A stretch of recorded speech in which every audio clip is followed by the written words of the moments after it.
All right, welcome back for another podcast from the New Mexican Sports Department. I'm your sports editor, Will Weber, as always, joined by my esteemed colleague, the oft decorated but never duplicated James Barron. James, it's we're recording this on a Tuesday. Have you performed your civic duty yet and gone out and voted? Oh no, I haven't even thought about that yet. I've Haven't been even so thought so about it. yeah. Yeah. Typical, man. Typical sports guy response. Usually one of the best days of the year for us, well, is Zozobra because everyone ignores the Sun's Zozobra because there's always Yeah. other stuff to do.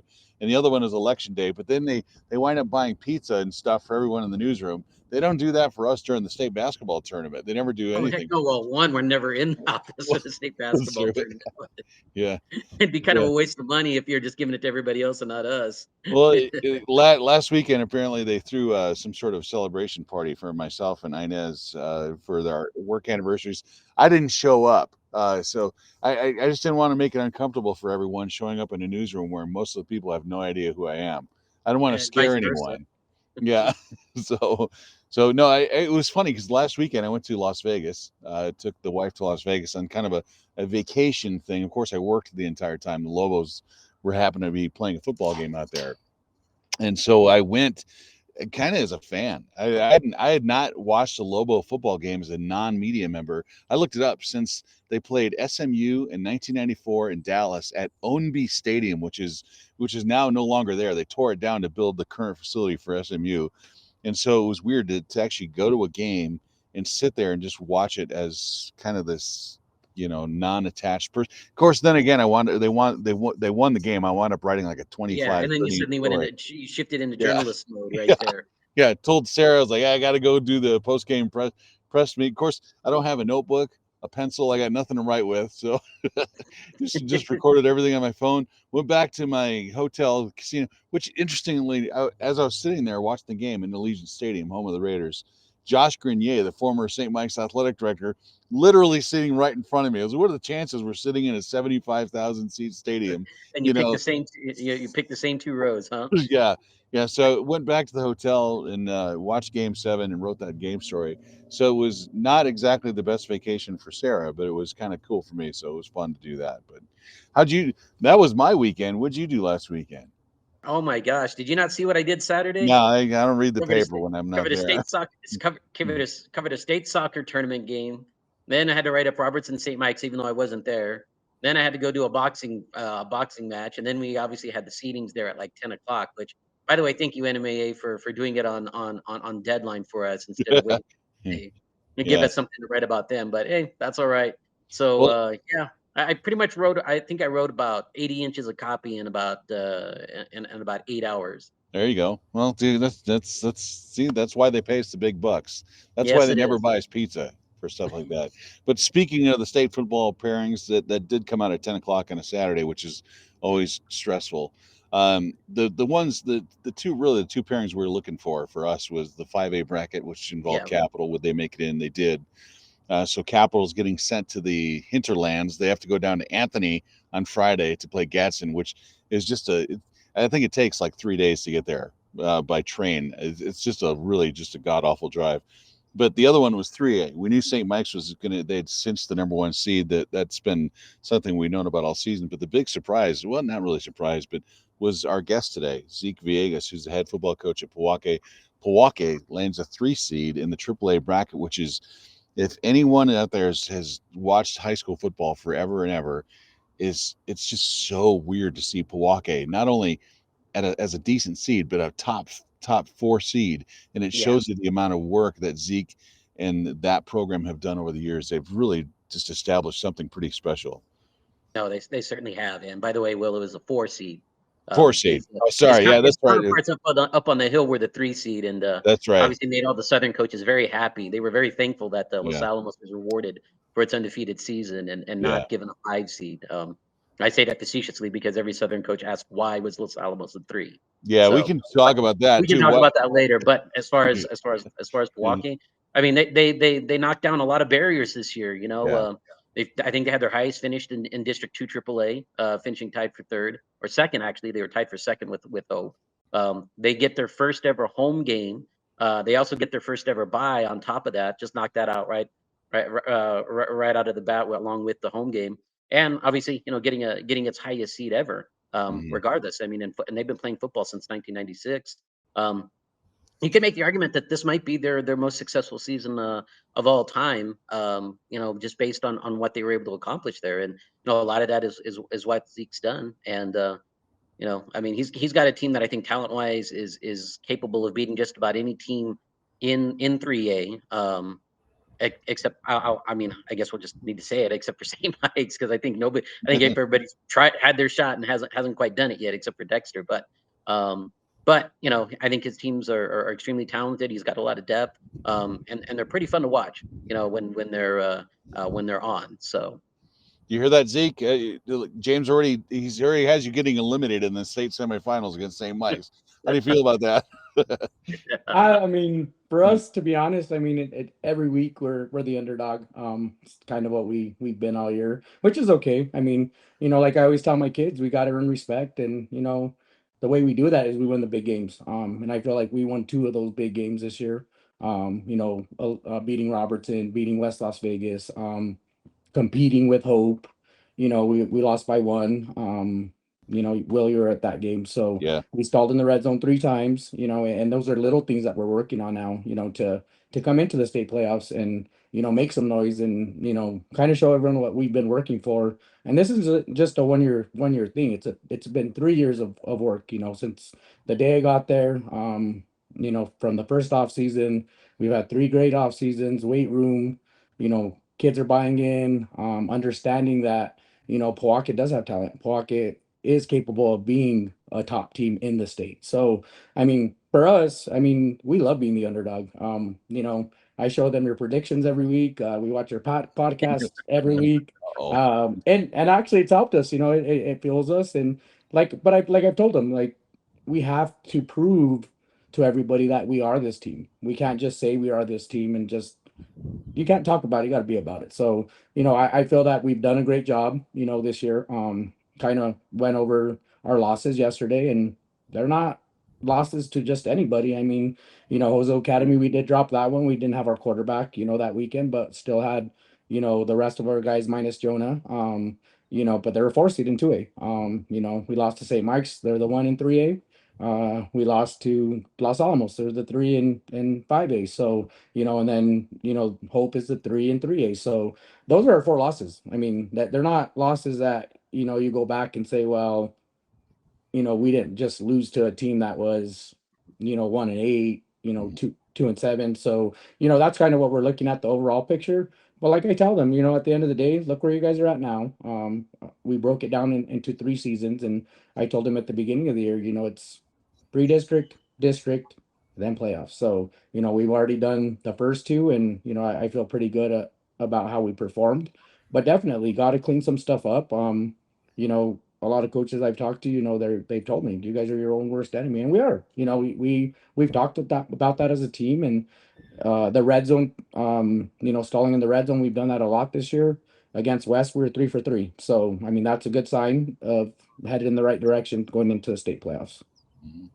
You didn't even mention the fact that Hoso Academy, who you guys lost to, was a 4th seed, and the team you didn't play, or the team that you couldn't finish playing, was Dexter, and they're the 2 seed. So I mean, you look at who you guys have played this year, and I mean, this is probably the toughest non-district schedule, as well as talking about playing in the toughest district in small. I would say amongst small schools, it's probably the toughest district in the state. Um, that says a lot about what you guys have been able to accomplish. I mean, considering that you guys really tested yourselves this year. Right. Well, to be honest, we take it one game at a time. Everyone's like, what about this team? What about this team? Whoever's on their schedule that week, that's what we're concentrating on. We're not looking past it. And that's what we've done. We took that approach all year. When we're playing Robertson, we weren't looking at the next opponent. When we're playing Santa Fe Indian, we weren't looking at the next opponent. So that's really helped us a lot just to keep the kids focused and, just again, just understanding that we are a top team in the state. So, when that seeding came out and, we didn't even have to wait for the bracket, they announced the top four. That's a coach's dream when your name pops up there. So, I kind of broke down everything and I knew where it was going to be there, the 4 or the 5, credentials were tight between us and Nimi. And The other thing I think we've earned is, a lot of coaches, opinion. I think that that's what kind of broke the tie of us between us and Nimi, just the coach's opinion about us now. I mean, coaches poll the highest we've ever been, number 5. We've never been that high. Max Preps is the highest we've ever been, number 4. All the way around, highest seed we've ever had. So, I mean, this is stuff that's not undoable. I told the kids, like, you can do anything you want. Like right now we're in the perfect place. St. Mike's is a very, very talented team, a very well coached team, very disciplined team. They play sound football. So, but at the end of the day, it's any given day. Like I tell my kids, we're not looking at St. Mike's, we're looking at Nimi and Wingate right now. We're not even just saying who's going to win that game. I'm going to head over to Roswell on Saturday. I have been watching a lot of these games live, watch all the district games live. It's helped me a lot, just to kind of see it visually. And I told the kids, you guys are 3 games away from making a dream come true that we talked about 3 years ago about holding a blue trophy. And and I told them, we talked about this the first day I got here. And it takes time. Football is different from other sports. We get 10 games. That's it. So if you don't have a great off season, if you don't stay injury free, a lot of things can happen. Other sports get 26 games, 23 games, 20 games. Like you can have room for error. In football, you can't.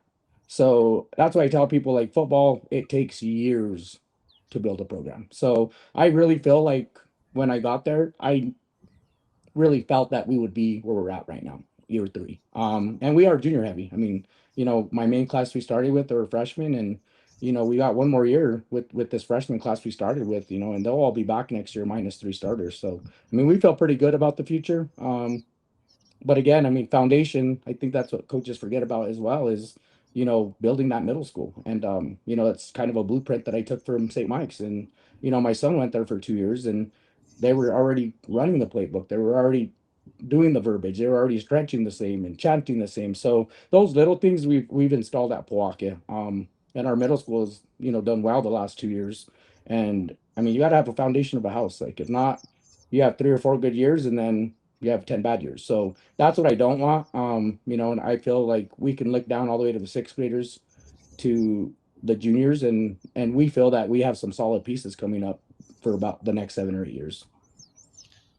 James and I have been doing this combined for about half a century. We've been covering northern New Mexico sports, and we've seen a lot of people come into Pojoaque and not do well. And when you first took the job out there, I think there was a difference in the sense that you had coached and you'd run that youth football league in Santa Fe, so you had developed a lot of the talent that is coming into the system now. How much of an advantage was it for you having had the experience? You knew what kind of talent was at the younger levels coming in through all the systems, both at Capital, St. Mike's, Santa Fe High, and Pojoaque, to Mhm. know what you were going to get.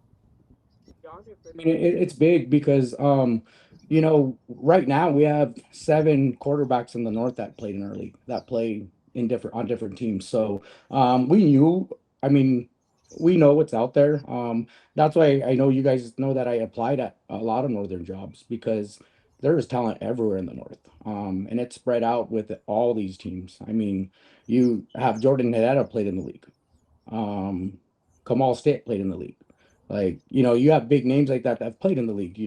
Our quarterback, Josh Gonzalez, played in the league. So yeah, I mean, anywhere, I mean, I applied at different places. I knew that anywhere I went, we have the talent in the north. And that was always our dream and goal, for the sports league, to eventually see the northern part flourish. And we always said, like, we want to bring those blue trophies back to the north. And we felt that, these kids playing each other at a young age, Taos versus Vegas, Los Alamos versus Espanola, Pojoaque versus, Capital Jags and Demons. And now we have the younger horsemen. So, these kids get excited to play in the north. And, I feel that, for years to come there too. I mean, we're going to have a lot of great teams in the north. And just seeing, I mean, Taos being the 4 seed, Los Alamos being the 3 seed, us being the 4 seed, St. Mike's being the 1 seed. I mean, you see it all around the state. Las Vegas, Robertson, and West. They also play in our league, as one, and then they go to their schools. But same thing there. I mean, you got an 8 seed, you got a 6 seed. I mean, it's working. So, definitely, I mean, I knew wherever I was going to land up, I was going to get to coach, some of the kids that played in the league. But I mean, the talent's there. I mean, it's all over the place, whether it's at Capital. I mean, Jordan, Cardenas, he played in the league. He's had a great year. So Ace Bachicha played in the league. I mean, I can go on and on. Like, it's just fun for me, to kind of see all these kids. We've seen a lot of them play since they're 5 years old, and to see what they're doing in high school. So, I mean, for us, that's kind of one of those rewarding things that we get to see all the way around. Uh, Take us back to 2022 when you kind of took over there for the or 2023 I should say for the first year. They were coming off a really bad season. They were 0-10. I think they scored what 30 points the entire season. It was pretty bad. It wasn't a great situation to be in. And what did you see there? And how did you feel like you could turn this program around? In I mean, let's be honest, you've done it in 3 years. I mean, I think a lot of other places might have taken a little longer, but to be able to do it that quickly, what did you see in this program that maybe others didn't? To be honest, I mean, just I kind of like take the moon approach. I know you guys put that in the paper, like, is that moon? But I feel, I mean, regardless of what I knew what was there, I feel that, kids at the end of the day just, want somebody to go in there and teach them the game. And just care about them.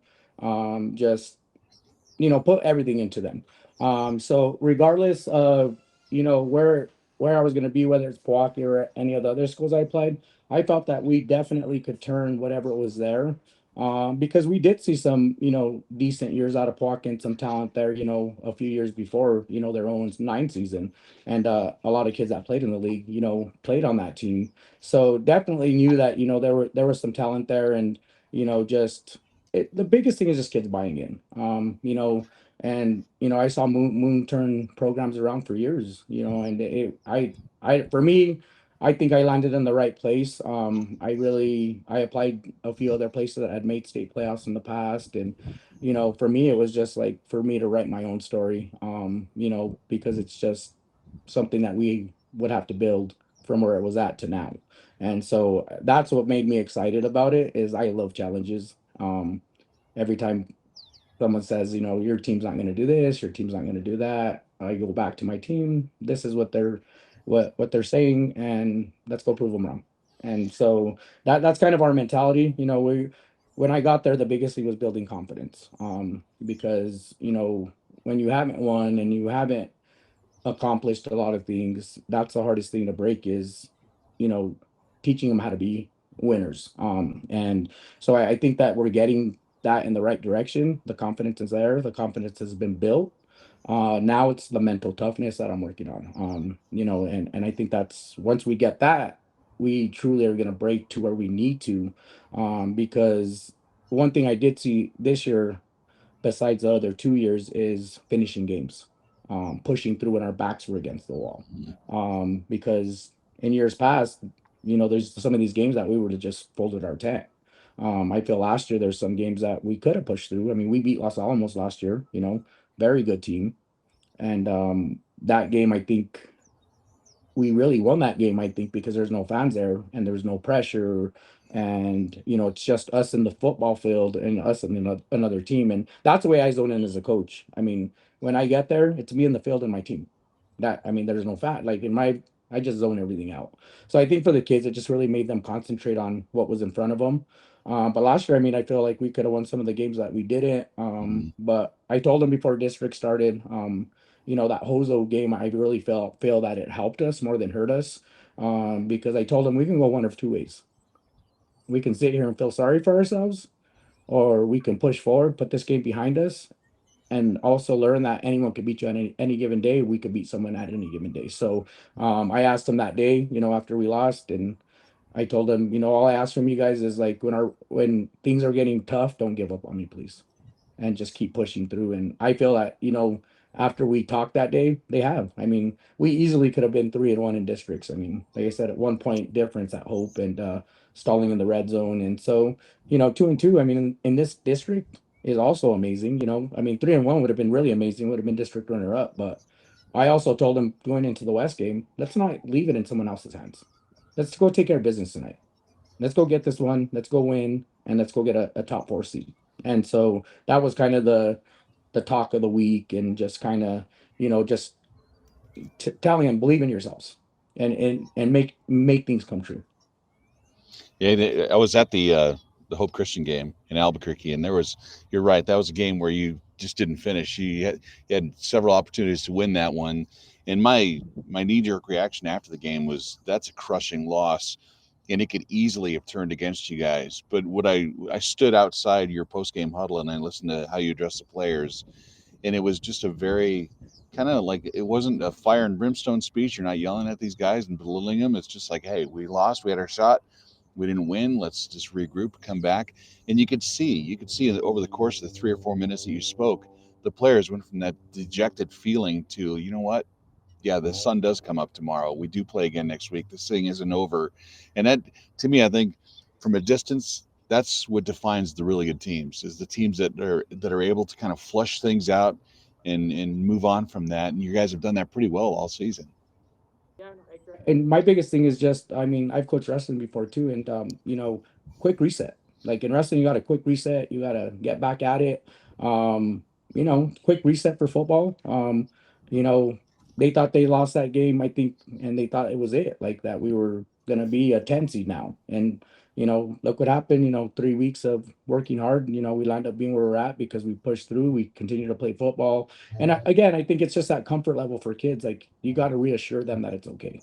If you panic, they're gonna panic. If you feel good, they're gonna feel good. Like they're gonna push through for you because they're like, oh, well, coach isn't mad at us. Coach isn't like upset that we lost. Like coach is just still okay. And that's one thing I told him. Like now, I told him yesterday, 0-0, guys. Everybody's records are out the door. Doesn't matter if you went undefeated. It doesn't matter if you lost a game. It doesn't matter if you lost 3 games. Now it's up for grabs. So it's totally up to you guys what you want to do, and it's right at your grasp. I mean, it's three games. You win 3 games, you're the state champ. You win 2 games, you're in the state semifinals, and it's the farthest that school's ever gone either. So, I mean, quarterfinals is the farthest they've ever gone. They won a first round game, and then they lost in the quarters. Last year, we lost 28-20, very close game. But you know what? That helped us. I mean, it helped us a lot to get a taste of the playoffs. We hadn't been there in 10 years, and just to get a taste of what it feels like to be there. And I think that helped us a lot going into this year, and just a little bit more confidence going into the year, a little bit more like, what, we are pretty good. So, we're looking forward to it. I mean, we're looking forward to moving forward, and, very excited to see what happens. Let's talk about the West game. I mean, really, when you think about it now, I mean, in hindsight, I think you two were playing for the 4th seed. I think what it comes down to, and West had a chance to win it there down the stretch there, and you guys were forcing them to go 4 downs to be able to keep moving the ball and everything, and they were barely able to do that at times. I mean, what was it a little nerve wracking? I mean, when you see just that drive just slowly, just kind of them moving the ball, even though you guys were doing a lot of good things, in the first 3 downs, and then forcing them to go 4 downs to get a first down. You're talking about like the last drive for Yeah. us? Yeah. So actually, I've been playing aggressive this year. I've been kind of just showing my team that I believe in them no matter what happens. Again, that Hope game we lost by 1 because I went for 2. We went for 2 against Robertson, got it. And then this game we scored, and there's 2:10 left, and they still had 3 timeouts. So I went for an onside kick, and everyone thought I was crazy, but I'm like, I'm not trying to give the ball back to them, So again, I put my trust in my guys, and Demarcus Rodriguez had a great game. And he told me, Coach, feed me, like I got your back, and ran the ball 3 times and got the first down, and 3 yards, 4 yards, 3 yards, and boom, and then we were able to kneel it. So that's another thing that I've had for my guys this year. Jaden Moyaleva did that for me against Hot Springs. He scored the 2 touchdowns against Hot Springs in the 2 overtimes, and he told me the same thing. So just like those little things that, like, these guys are just, I got you, coach. Like, I feel good about that because it's something I've been trying to teach them. Like, we have to have each other's back. And, DeMarcus did tell me, my offensive line told me, Coach, we got you. Like, run the ball. Let's waste this clock. Let's try to get it, to me the ball, and let's get out of here. So yeah, I mean, nerve wracking, but not, because you know what? When they told me that, I felt very, very good about it. And, I knew they were gonna have my back. at that point. So It's one thing I've noticed over the last probably decade or so is coaches get a lot more aggressive. They've gotten a lot more aggressive. So back in the olden days, it used to be if you were outside the opponent's 40, it was an automatic punt if you got to, if you couldn't convert on third down.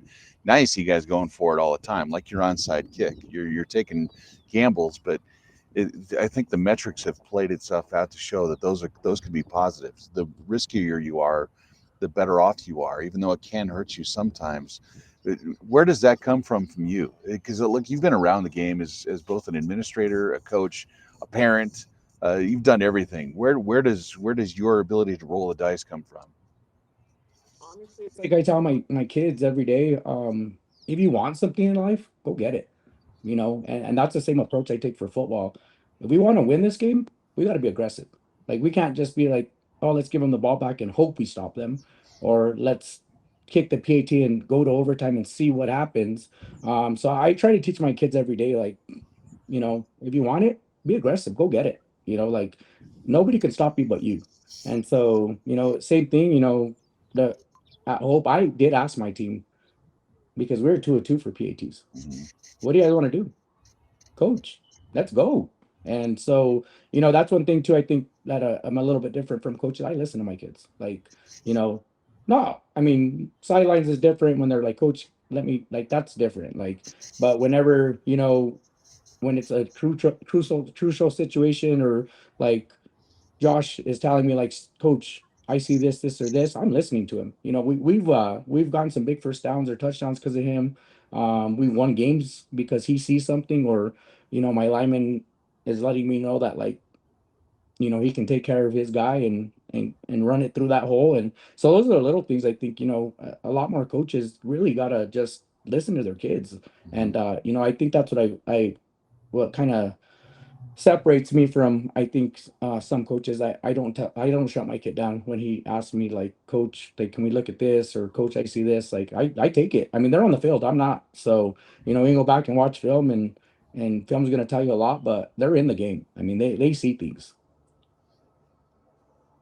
You kind of alluded to it before, but just kind of your past experience. I mean, you spent about 7, 8 years with Bill Moon, the Capital coach, and I think you've learned a lot, especially about program building, especially given what he'd had to do. The second time around, especially at Capital.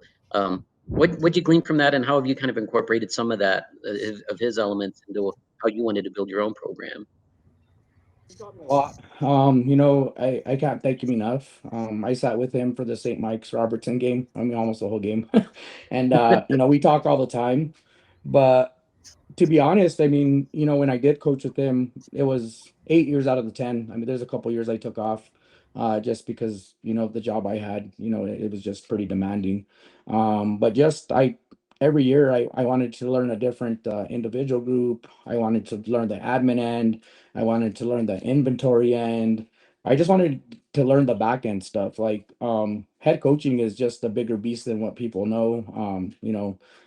Some people think it's just the title. It's more like you really don't get to coach as much as you want to. You're always having to, do purchase orders and do all that fun stuff. So I mean, I learned everything I could from him. I really loved his approach, with the kids. The kids always respected him and would do anything for him. I really loved his approach with his coaches. I try to take the same approach with my coaches. I try to take care of them as much as possible. Because, like, I tell them, I mean, I can't be who I am without my team. That's coaches, players, team moms, everything. Like, it all trickles down. And I think that, just those little things have taught me, to be able to run a program. And sometimes I catch myself, saying stuff that he used to say to the team, and but it was just good stuff. Like, it's stuff that sticks with me. Because it just something that, was just one of those moments. Like, he's right. Like, you know, and and you guys know too. I mean, Coach Moon always had his kids believing. He don't care if he was playing Cleveland, and so I think that's one thing that I got from him, is that, like, anything's possible, but you got to I'm make just sure your glad kids know that. I'm just glad your offense has evolved past the 3 yards in a cloud of dust that Bill Moon does. His entire playbook was on one loose leaf sheet of paper. So It's good that you're a little more creative than that. Like, if Bill's even watching this, I don't even know if Bill knows what the internet is, so he's probably not watching this. But no, he's one of my favorite coaches. But yeah, it's definitely. It would be interesting someday to go through the Bill Moon coaching tree to see where everyone is now. You know. Well, shoot, I think at one point before Andrew left, we 4 out of the 5 coaches in the Santa Fe County, if you include Pojoaque, they were all Capital guys. You know, and I mean, right now you're still looking at I think 3 of them because you got Bones, Zeke, and John Michael Salazar still coaching there. So you know, obviously it works. I mean, you guys obviously all grew from the same tree and everything. I mean, so obviously it has its good points, doesn't it? I mean, and don't get me wrong, I love to run the football. But the game has just evolved so much that, we have to be able to pass. And so, I mean, first 2 years, we kind of had to water down the playbook, or at least probably the first year. Second year, we opened it up a little bit more. And then this year, we're 60-40. I mean, we're 1,600 rush, and I think we landed up with 1,200 on pass. So, I mean, we're able to do both. It's funny because the Hot Springs coach is like, Coach, like I watched your film after week 1, and I'm like, these guys pass this year? And so, like, it's just one of those things, like, you can't just load the box anymore because we can spread it, and we're in pistol, we're under center, we're in shotgun, but at the end of the day, under center is my favorite. So, but yeah, I mean, it just goes back to, again, just things that I learned from coach. But yeah, I mean, definitely we had to open up that playbook for sure. Yeah. This is we talked about it before. You know, you guys get the bye, first time you guys have ever done that, and you kind of mentioned off air, and I'll ask you now. But just how you go about preparing when you've got 2 weeks instead of just 4 or 5 days. Funny because, like, people are like, you got the bye, this and that. I mean, for me, it's like, okay, well, how do I run these next 2 weeks? How am I going to get my guys back? Happy we got the bye. We had a couple injuries against West. We went Saturday against St. Mike's, and then we had to turn right back around and play West on Thursday. So we had a 3-day grace period in between, for practices, and so we were a little. I mean, we were a little beat up.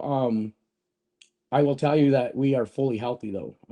That was kind of, we're opposite of all other teams. Other teams are usually beat up by now.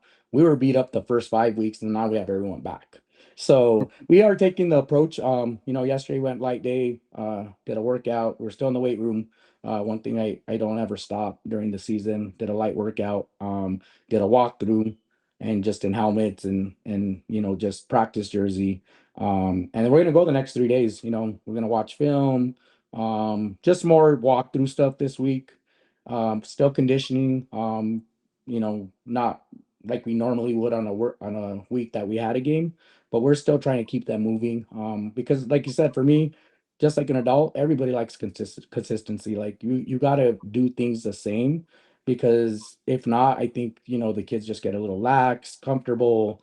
But we did cut practice down to 2 hours. We normally do 3.5 hours. So we'll get back to that on Monday. But I did reach out to our AD, and he's won state before, and he reached out to a coach, and I mean he was a basketball coach, but he reached out to a football coach for me, and he gave us kind of his breakdown of what he does for the 2 weeks. And so which I appreciate. And that's one thing I think, with me, I've never been one of those coaches to be like too proud to ask, because I've never been in this situation. So, next year I know what to do. Or whenever we make it here again. So, but I'm never afraid to ask questions, because as a head coach, I think you always got to be learning every year.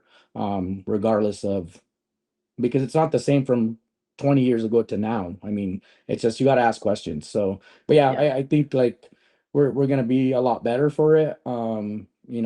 We thought my son tore his ACL on Thursday, so he's good, but he's gonna need some PT, to get back on the field. We got Joaquin back, our receiver. He played last week, but we thought he tore his ACL 2 weeks ago. DeMarcus is still playing with that AC joint separation, and he's toughing it out. He only played districts, and then week 1, and then Los Alamos played him a little bit. So yeah, I mean, Josh, he gets hit almost every play, so he needed a little bit of rest, some time off. And then just Jaden Labo Moya, same thing. Like he's our other speed back, number 19. He was, bumps and bruises. I mean, they take a beating. I mean, especially our little guys. I mean, they're not Yeah. very big, so when they get contact, I mean, it's pretty brutal on their body, and they all pretty much play offense and defense. So Yeah, it's been a remarkable season for you. I think you've surpassed expectations, and that includes the expectations of the New Mexican Sports Department, who, James and I have Not this taken guy. turns. See, don't go there now. Like every Yeah. week, I think I've picked Pojoaque to lose 7 of the 10 games they played this year. So I might be giving you guys the inspiration you need. But look, you get the winner of the number 12 and the 5 seed, the dreaded 5-12 seed. You get New Mexico Military or Wingate in the first round or the quarterfinals. You have St. Mike's in the same side of the bracket, West Las Vegas, Robertson, all those guys on the other side. So it's going to be a really fun postseason. But I just want to take you back to last year. I know your game last year at Hatch was it was that experience. You're jumping into the pool for the first time, and you're kind of getting the playoff experience. And you did play them well. You had a shot to win that game. But how much of a factor is the run that you made last season? You go on the road, you play a tough game, a game that you probably could have won, to build on that into this season. Like I said, I mean, I had kids that were really upset after. I mean, especially the seniors. And again, I every year, like there's some kind of milestone that we hit. After year one, 3-7, and I told the seniors, I know my oldest son was on that team, and I told him, I know you guys aren't going to know this, but down the road, you guys are setting the foundation for this program. Even though you went 3-7, we won 3 games. They won 3 more games than the year before, and we're heading in the right direction. And so I told them, you guys are going to be the foundation to what we're building. And then year two, I mean, we make the state playoffs in year two. And first time in 10 years, and set some milestones last year. With the beating Los Alamos first time in 10 years. Making state playoffs first time in 10 years. And so after we lost that game, I mean, I saw what we were capable of doing. We should have beat the 7 seed last year. And so just the talk again I had with them, and the seniors, same thing. You guys again are part of the foundation of what we're building. Said, when we're winning that state championship, hopefully in a few years, you guys come back and you're part of this. You'll always be part of this. And so, the kids that or my freshmen, sophomores, juniors, those kids have really stepped up, especially the juniors and seniors for this year, to make it the way it was. I mean, Swagger was a little bit different this year. And, and I don't put up at the, whole like, I don't like when kids are cocky or anything like that. Like for me, confidence is what I like to see. Like a little swag's fine. Like I didn't see that when I got there the first year. I didn't see the swag, I didn't see the confidence, and I'll let that happen. If it gets to something else, that's different. But I feel like that swag was a lot different from that playoff game. Them understanding like, hey, like we should have beat that 7 seed. Like we're just as good as a lot of these teams in 3A. So they helped us a lot.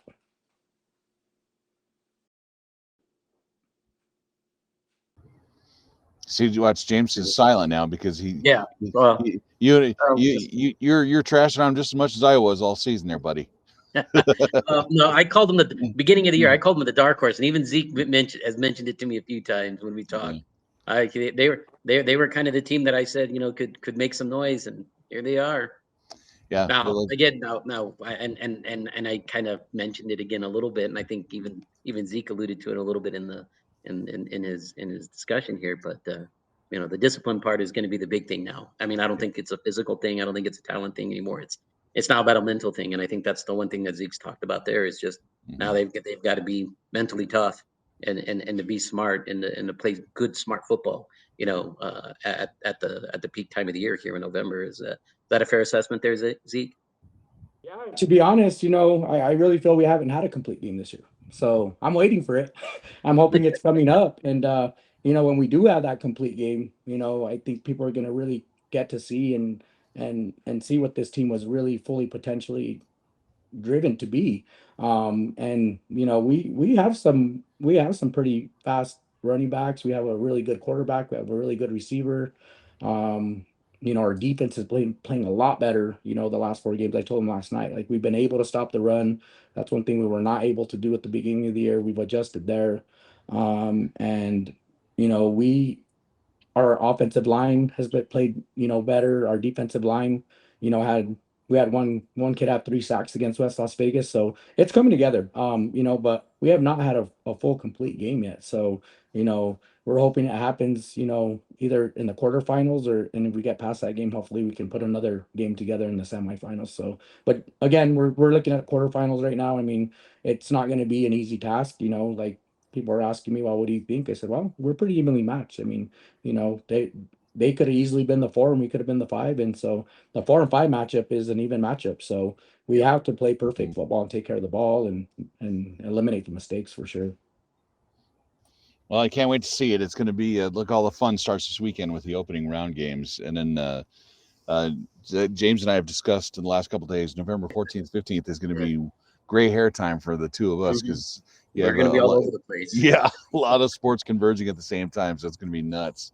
But no, the best of luck to you and the Elks, Coach. The job you've done in Pojoaque is just pretty remarkable. It's beyond I think anyone it really had any expectations for, and I think it's just now starting. So, yeah, I think we're about to see Pojoaque become one of those regular perennial teams that competes for the playoffs and championships down the road. So, regardless if you're in 3A or 4A, I mean, because there's I think if you guys do win, technically you guys do have to go back up to 4A for next year, right?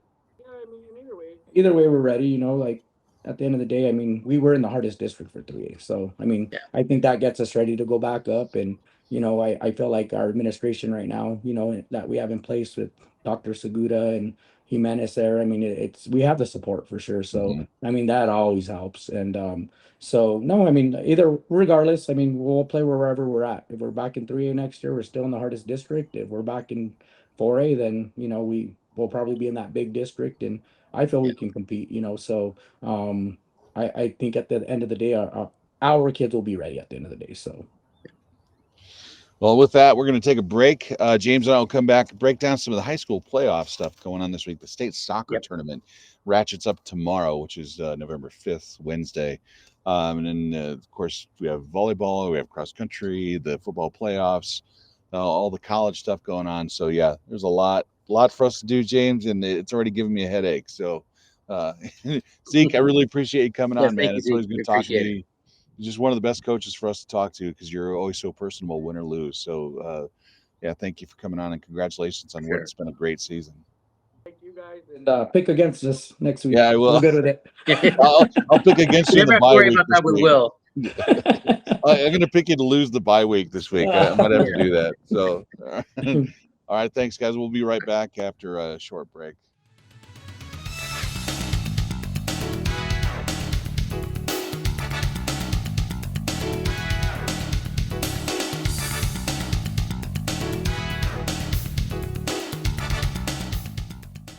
All right, look, football playoffs start this weekend, which is always a crazy time. But look, James, I think you and I could maybe agree on this.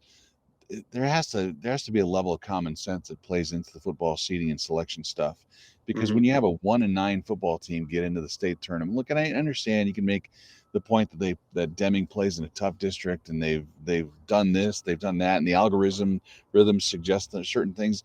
But when you win one football game, and you've only in all but 2 of your losses were by double digits, that shows you're not competitive. But some computer or an algorithm spits out a positive thing on you, which it's just you either drop the playoffs in some of these classifications down to 8, or you just maybe just drop all the algorithm stuff and start talking about wins and losses, because it was infuriating to watch some of these brackets play themselves out. Oh, I know, and I think I think 5A was probably that flashpoint and everything, because I think at one point, I mean, even when I was breaking down the playoffs, I had Deming as a 9 seed just based on the criteria, and a lot of it is just based on the max preps. I mean, it was insane that they had a better max prep and coaches ranking for that matter than they did Valley and Mayamura and Capital, even though they were 1 they were 1-8. They were 1-8 at that point. They'd only beaten Santa Teresa, and they were getting beat pretty bad by everybody else. And the funny thing is, like, I watch, I read, message boards and everything, and the Mexico Preps board. There were Southern coaches saying, "Oh, we think Demon could beat Los Alamos," and I'm like, "You sure about that?" I Yeah. mean, come on. I mean, I get that they play in a tough district, but you at the end of the day, you have to show something for it. You Yeah. can't just sit there and lose to Roswell by 39 points and think, "Oh, hey, we could beat anybody in the Northern District." They lost to Yeah. Gadsden by 20, and Gadsden was a 6 seed, and they won what, 4 games, wasn't it? If I remember correctly, they were Yeah. 6-4. Sorry, I mean, but Gadsden, yeah.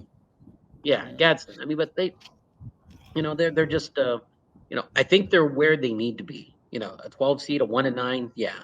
A 1-9 Mhm. 10 seed, a 1-9 9 seed. I think it happened a few years back in 6A with Carlsbad. But when you get to that point where you're seeing teams that are like, I don't know if that jives. I mean, you Yeah. I mean, you maybe have got to attend it. yeah, out of that district, you have Mayfield, which is 2-8, and they're in the playoffs. You have Yeah. Deming 1-9, they got in. Santa Teresa went 0-10, and they got outscored 470-76 this year, and they were Mhm. probably like 12A out of the 12-team bracket. So I mean, they were Still probably getting so votes. close to getting in. They were getting votes from in the coaches poll, and Capital wasn't. I mean, Yeah, God, that yeah, just kind of tells you that, it's funny. Everybody wants to complain about the biases of of one region over another, or one district or mhm, another. But when you see something like that, I mean, it just kind of plays into, it just adds more fodder to the proof, or it just gives you more proof that, yeah, one side of the state or one district is maybe a little bit too has an overinflated sense of themselves. And yeah, it could very well be that the top four, the final four in 5A end up being all Southern schools, and that's all right. That's not that big of a deal. But I think from a seating standpoint, I think there's got to be a little bit more balance there, and not have I mean, even in District 2 AAA, I mean, they had every right. single one of their teams gets a home game. The Yeah. worst team is Robertson, and they're an 8. Yeah, that And was going to again, be my point. Is like the converse, the opposite side of that yeah, argument is the northern bias is in 3A, where the southern bias is in 5A. 5A, yeah. So you And like if you finish top 3 in the northern district with 2 AAA, you're going to be yeah, getting a three of first the round first bye. 3 of the 4 seeds were buys, and they were all from the district. So, yeah, Yeah, which makes it nice for us, because that's 2 less football teams we have to worry about this weekend, isn't it? right. I know exactly. Yeah, at this point, when you have the convergence of cross country football and soccer, you almost want fewer mouths to feed. So it's like Mhm. it's the same thing at the high school basketball tournament. You can't wait to get this thing started, and then you realize you're looking at 20 teams you got to cover. It's Oh, like, I yeah, you kind know. of want some of them to get knocked off right away. So, but like the Well, this soccer, weekend, the state soccer tournament. Well, the state soccer tournament starts today, which is I know that it can be a hot button issue for a lot of the fans. They're very sensitive about their soccer stuff. oh, But I yeah, know. you have girls and boys, and then the championships, the semifinals later this week. The championship games are on Saturday. So let's talk about the matchups for the girls stuff today. And we're doing this on a Tuesday, so this might be old news by the time we get to it. But Yeah, just by the talk about time we some of the get there, I girls mean, stuff. by the time this thing drops, so if I guess, can we ask Matt to just edit, like, I'll say something nice Yeah, about Santa Fe Prep, and I just have to, voiceover. apparently, because I keep stumbling all over myself whenever it comes to Santa Fe Prep. Yeah, But no, that's gonna be a really good game, a very good game. I know I called last week's match against East Mountain Ugly Soccer, and people got upset about it, but hey, East Mountain didn't come out there to play soccer. East Mountain just came out there just to survive. And it was a 4-0 game. It wasn't pretty soccer, at least on their end. This one, yeah, it's going to be very competitive. You got the 2 best players in 3A going against each other in Marley Ballou and Sophia Mieta. Um, it's funny. Last game that they played at St. Mike's, Prep wins 1-0, and it's Ballou that has the winning goal. Week before that, Mieta has the winning assist on the go ahead goal when St. Mike's won at Prep 3-2. It's going to be another 1-goal game. It could be a 2-1. It could go to a shootout, but it's going to be like that, and it's going to be 80 to 100 minutes of a very compelling soccer. And I really couldn't tell you. I mean, to pick one of them, I really can't, because it just depends on a lot of it just depends on luck and just where you're at, you know, and in soccer, it can be just as simple as that. You know, if you just find a sliver of an opening, you know, for your shot and it gets through and that's it. So, I just say, you know, if you're bored at 2:30 in the afternoon, go to Sun Mountain Field and go watch yourself some fun soccer between St. Mike's and Man, you sold it right there. If you're bored, go to right? Sun Mountain Field. Come on, man. Yeah, It's you're not better going to than see that. ugly soccer there, okay? Yeah. I want to No, emphasize that there's not going to be ugly soccer now. if you're not bored, just go anyway. Just tell your Yeah, boss you got to you got to go vote, and it's going to take you the got to, rest of the yeah, afternoon yeah, to and go do that. we'll have somebody vote for you, okay? I know that's Right. illegal, but we'll make it happen. Yeah. And then Yeah, the boys stuff kicks in on Wednesday. So look, yeah. the further we get along, the fewer teams we have. But how do you see the boys stuff working out? Well, you know, Santa Fe Prep's getting to the finals. I mean, I'm just going to say it right now. I know Busk is, you know, playing pretty well, but these two teams played each other about 6 weeks ago, and it was a 5-2 score. And Santa Fe Prep wasn't even as healthy as they are now. So, and granted, they're going to be missing a couple of guys. They've got one kid who got a red card against St. Mike's, not going to be there. They got another kid who hurt his knee. He probably won't play. So there are a couple of midfielders, and that may have an impact, but I mean, talent-wise, Santa Fe Prep's just a better team, and I think they should probably win. And I'm looking forward to the finals. And my gut tells me it's going to be a rematch of last year. I think it's going to be Nimi against Santa Fe Prep, and they'll play Saturday afternoon at UNM for the state championship. And it's a revenge game for Prep because you know they had a chance to beat Nimi last year. They were up 1-0 early and let Yeah. Nimi get back into that game. And the Colts are a really good team. You don't let good teams do that. And I think really, and my gut tells me it's just this is Prep's year, especially after what they went through last year. I think Prep is going to be the team to beat. We have state cross country coming up, state volleyball in a couple weeks, so it's definitely not a slow time there. And oh, by the way, high school basketball starts in a couple weeks. Oh yeah, right after volleyball, we go right into basketball. Yeah, which and then yeah, of course you have the college athletics too. The Lobo basketball season opener is Wednesday night. They play directional school, East Texas State. Of course, that on paper you think means nothing. They're going to squash these guys, but what happened Monday night was really the first night of the regular season for men's college basketball, and you had Boise State. Boise State lost to a Division II team, Hawaii Pacific. Hawaii Pacific is a D2 school in the state of Hawaii. Their home campus is in a former strip mall, and they play their home games at what used to be a Lutheran daycare center for adults. So they went into Boise and knocked off a team that everyone's, oh, we're going to the Pac-12 and we're going to run the show there and we're one of the best teams in the Mountain West, and they lost at home. That's worse than when the Lobos under Dave Bliss lost to Eastern New Mexico. Eastern New Mexico, yeah. Decent back then. But to lose to a team that plays in a strip mall is just not a good look for Boise State. So it just kind of goes to show you, college basketball. Now that you've jinxed, you know, Coach Olin and his team against the directional school that you're talking about. Yeah, and they did not look good in their exhibition home opener was against Northern Arizona last week. They just, yeah, it was one of these things where every single person that walked out of the building that night was like, yeah, this might be a tough season. This could be one of those 15 wins, Team McKay kind of years. But you never know. This team could come together. Really, I think the big question mark for the Lobos isn't so much talent. It's, can these guys learn how to play together? And right now, this looks like they're lost. Conversely, you got the football team. Look, the football team. I'm sitting in the football stadium right now. They have a bye week this week. They play Colorado State on November 15th, which is one of the busiest days of the year for us. They haven't beaten Colorado State since 2009. They've lost 13 games in a row to Colorado State. But the Lobos have 3 games left. They're 6-3. They play Air Force and Colorado State. Those are 2 of the 3, and those 2 teams are terrible. They're at the bottom of the Mountain West standings, and they close the end of the regular season against San Diego State. So if you look mathematically, this team has a shot to play in the Mountain West Championship game, which is just one of the dumbest things I think I've ever said, but it's true. This football team, if they win out, they've got a shot to play for the Mountain West Championship game.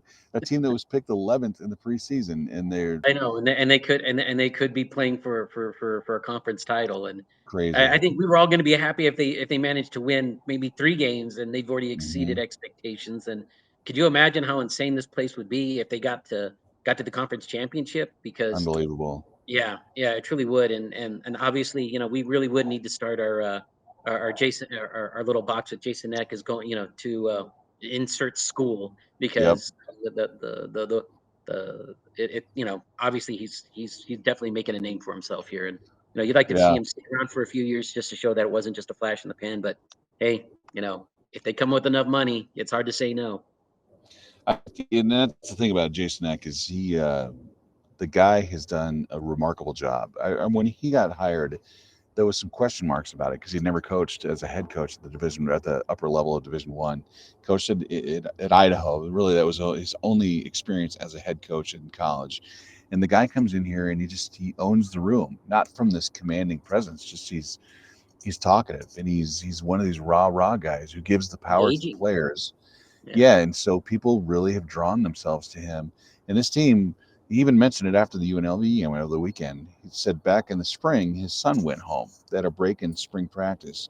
And the son told ex-wife, said, you know what, we're just not as close right now as we were at Idaho, because he was on that Idaho team.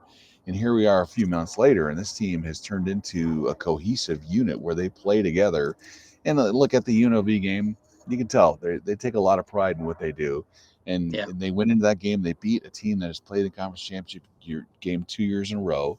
They were 6-1. They're coached by a guy coached at Florida, and so I think the bottom line is this: Jason Eck, if they finish 8-3 or 8-4 or 9-3, and they go to a bowl game that's not the New Not Mexico New Bowl, Mexico.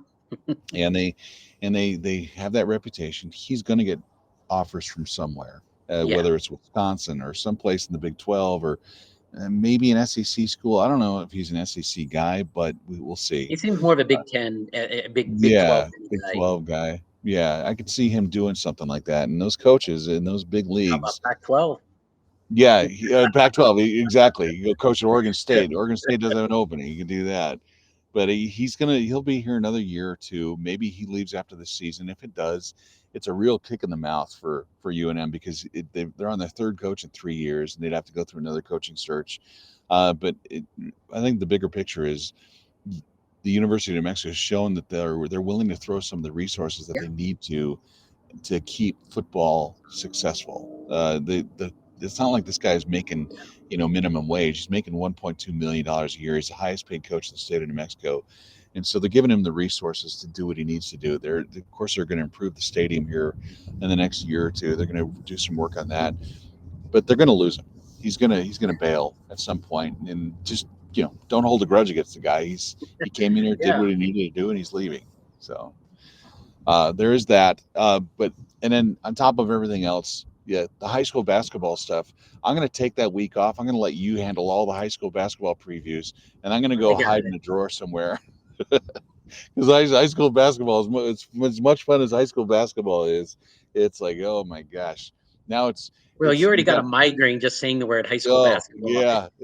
It's like, oh shoot, what did I do with the Advil? It's around here somewhere. So Yeah, I'm uh, about to get me some popcorn and get going. yeah. You're like ready to take a siesta for December. Oh yeah.